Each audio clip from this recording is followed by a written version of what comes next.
नमस्कार दोस्तों, स्वागत है आपका वीके न्यूज में। खबर प्रधानमंत्री नरेंद्र मोदी के फ्रांस दौरे को लेकर, जहां पर इस दौरे पर जाने से पहले उन्होंने लेस इकोस नाम के एक फ्रांस के मीडिया हाउस को इंटरव्यू दिया और इस इंटरव्यू में कई ऐसे गंभीर सवाल उनसे पूछे गए जिनके जवाब बड़ी ही बेबाकी से प्रधानमंत्री मोदी ने दिए हैं।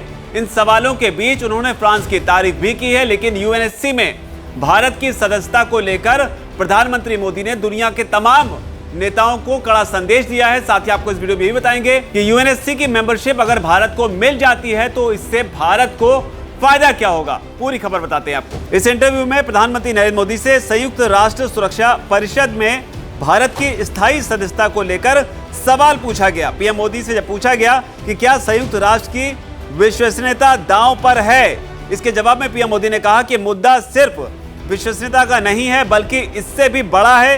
पीएम मोदी ने कहा कि मेरा मानना है कि दुनिया को दूसरे विश्व युद्ध के बाद बनी बहुपक्षीय शासन व्यवस्था के बारे में ईमानदारी से चर्चा करने की जरूरत है। इसके आगे मोदी ने कहा कि संयुक्त राष्ट्र की स्थापना के लगभग 8 दशक बाद दुनिया काफी बदल गई है। सदस्य देशों की संख्या 4 गुना बढ़ गई है।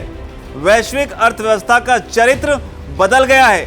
हम नई तकनीक के युग में रहते हैं। नई शक्तियों का उदय हुआ है जिससे वैश्विक संतुलन में बदलाव आया है।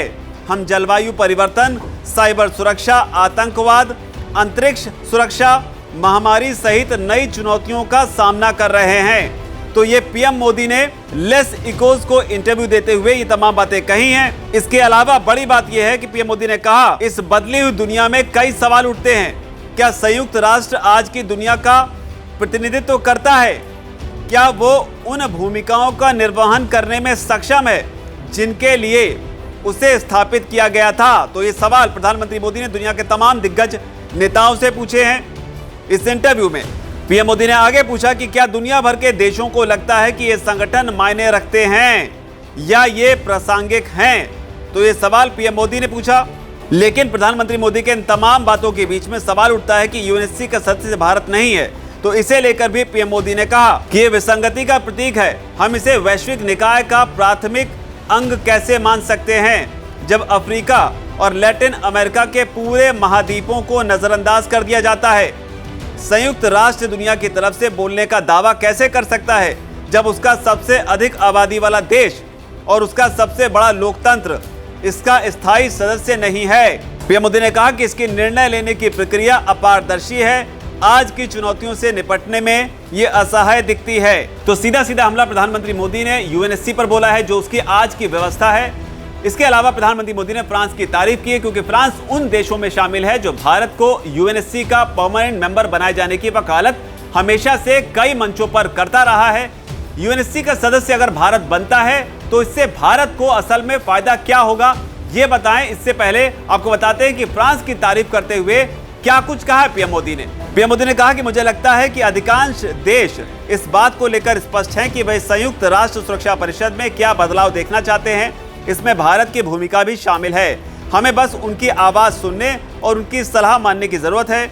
मुझे इस मामले में फ्रांस द्वारा अपनाई गई स्पष्ट और सुसंगत स्टैंड की सराहना करनी चाहिए। तो ये पीएम मोदी ने कहा है। लेकिन बड़ा सवाल कि फायदा भारत को आखिर क्या होगा। तो इस फायदे को जानने से पहले ये भी समझिए कि चीन एक मुख्य ऐसा देश है जो भारत की यूएनएससी की सदस्यता में हमेशा से वीटो पावर का इस्तेमाल कर कई बार जो है वो रोड़ा अटकाता रहा है। लेकिन अब जानिए कि भारत अगर यूएनएससी का मेंबर बन जाता है तो उससे क्या फायदा होगा, क्योंकि ये ऐसा दौर है जहां पर अंतर्राष्ट्रीय पटल पर भारत की आवाज को बहुत जबरदस्त तरीके से आज के दौर में सुना जाता है और कई अंतर्राष्ट्रीय मुद्दों पर भारत की राय जो है वो मायने रखती है। और न सिर्फ मायने रखती है बल्कि दुनिया के तमाम दिग्गज देश जो कि यूएनएससी के परमानेंट मेंबर हैं, जैसे कि अमेरिका है, रशिया है, ये लोग खुलकर इस बात को मानते भी हैं। लेकिन यूएनएससी का सदस्य अगर भारत बनता है तो फायदा क्या होगा, वो भी समझिए। एक जानकारी के मुताबिक माना जाता है कि स्थायी सीट भारत को वैश्विक भू राजनीति में अधिक मजबूती से अपनी बात कहने में सक्षम बनाएगी। इसके अलावा यूएनएससी की स्थायी सदस्यता भारत को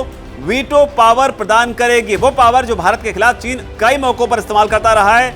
तो भारत अगर यूएनएससी का सदस्य बनता है, स्थायी सदस्य बनता है, तो भारत को वीटो पावर मिलेगा। इसके अलावा यूएनएससी की स्थायी सीट जो है वो भारत को जिम्मेदार परमाणु शक्ति के रूप में औपचारिक समर्थन देगी। तो ये भी एक बड़ा बदलाव होगा, क्योंकि सभी 5 स्थायी सदस्य जो हैं वो परमाणु शक्ति संपन्न हैं। इसके अलावा यूएनएससी की स्थायी सीट वैश्विक परिदृश्य में भारत का कद और बढ़ा देगी। इससे भारत की प्रतिष्ठा बढ़ेगी। इसके अलावा हिंद महासागर और दक्षिण चीन सागर जैसे उपमहाद्वीपीय क्षेत्रों में चीन के प्रभुत्व को कम करने में भी भारत को काफी मदद मिलेगी। और जो बड़ी बात है इसके अलावा वो ये भी है कि आतंकवाद का मुद्दा भारत हमेशा उठाता रहता है, तो अगर ऐसा हो पाता है तो यूएनएससी की स्थायी सीट मिलने से भारत के खिलाफ जो स्टेट स्पॉन्सर्ड आतंकवाद है, राज्य प्रायोजित टेररिज्म जो है, उसके समाधान के लिए तंत्र को मजबूत करने में ये एक अहम सहायक के तौर पर सिद्ध हो सकता है। तो ये बड़ा बदलाव हो सकता है। लेकिन फिलहाल प्रधानमंत्री मोदी फ्रांस के दौरे पर हैं। फ्रांस में कई अहम फैसले जो है लिए जा सकते हैं। फ्रांस जो है वो एक मजबूत देश है और भारत के साथ उसके जो संबंध हैं वो दुनिया जानती है। लेकिन अब देखना होगा इस दौरे से क्या कुछ निकल कर सामने आता है। लेकिन दौरे से पहले जो उन्होंने फ्रांस के मीडिया हाउस को लेसिकोस को जो इंटरव्यू दिया है, उसकी तमाम बातें हमने आपको बताई। इनसे आप कितना इत्तेफाक रखते हैं, आपकी जो भी राय हो नीचे कमेंट सेक्शन में उसे आप जरूर लिखें। धन्यवाद।